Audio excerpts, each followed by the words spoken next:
Hi, we're here today with Dana Barnes, who is a retired cardiac nurse for 6 years and has worked in a physician's office for 8 years.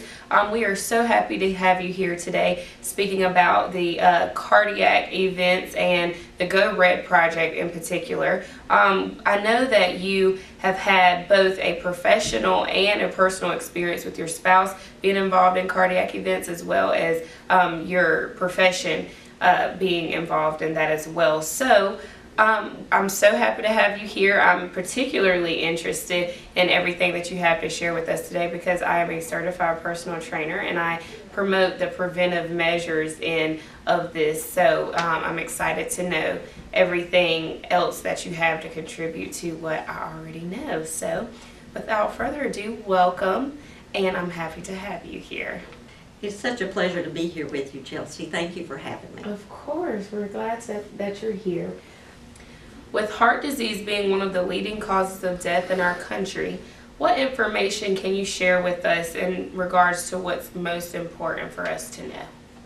Well, women are undertreated and underserved and when it comes to heart disease.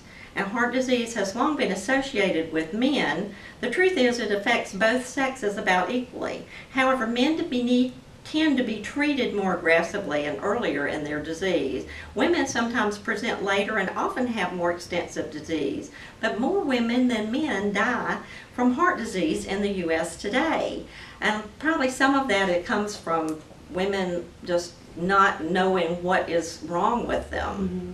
There's an alarming fact that 90% of women have at least one risk factor of heart disease. Why do you think that women are more susceptible than men? Well, men are more likely to receive more likely and more aggressive therapies. Much of this disparity may be because women are not diagnosed as quickly, they may not recognize their symptoms, and they may be billed as anxious or depressed when presenting with a heart attack because they have atypical symptoms. While there are a lot of advanced treatments available for heart disease, men tend to have proven mortality rates in patients with documented coronary artery disease because they're treated with more well-studied disease medications such as ACE inhibitors, aspirin, statin, and beta blockers. And then in addition, female patients are less likely to be referred for cardiac rehabilitation afterwards, although studies have shown that women really respond better than men.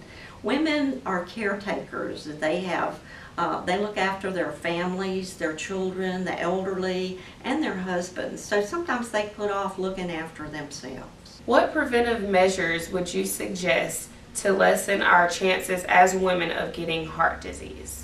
Well, the best thing you can do is recognize your risk factors. Do you have high blood pressure? Do you have high lipidemia or fats in the blood? Are you diabetic? You need to take control of your cardiac health, and you can do that by looking after yourself the best way that you can. If you're overweight, you might want to see a personal trainer like Chelsea, or if you work on it yourself, just eat good foods that are healthy and are high in unsaturated fats. You drink lots of fluids, water. It's been shown that water will help you lose weight and help your body work better.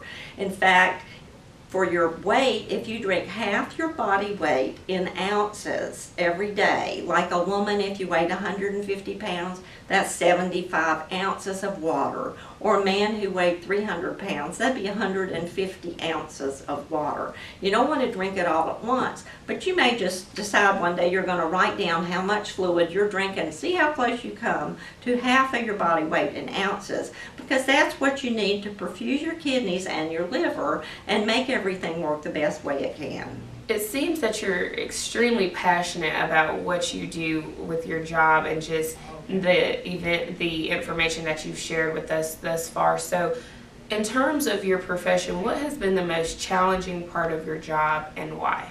I think it's the patient education, letting people know that they need to be responsible for what happens to them. Like I say, women sometimes don't recognize what's happening to them as heart disease. Mm-hmm. Sometimes you have shortness of breath rather than the chest pain or radiating up the neck. You may have pain in your arm. My friend had a pain in her elbow, and that was her angina, which is the heart pain that the heart gets when it's not getting enough oxygen. So just understanding that, and work every day on making your life the most healthy and the best it can be. If there is any takeaway message that you could leave the public with in regards to heart disease, what would it be? Well, women must take stock of their own heart health and understand their risk and work with their healthcare provider to modify their risk factors. While we've made great strides over the past 20 years in reducing cardiovascular deaths, we need to educate and advocate for women of all ages. And this advocacy begins with dispelling the common myths surrounding heart disease. It's my hope that efforts such as the Go Red for Women every February, we can promote better heart health for millions of women. Ultimately, we must engage women and their families in order to effectively eliminate needless cardiac-related deaths in this next decade. Women must understand their individual risk and actively work to take control of their own heart health. Well, it was wonderful having you here with us, Dena, and we look forward to sharing this information with everyone. And thank you once again for sharing all of your wonderful knowledge and wisdom on the Go Red Project and cardiac disease. Thank you, Been Dena. my pleasure, Chelsea. Thank you for having me.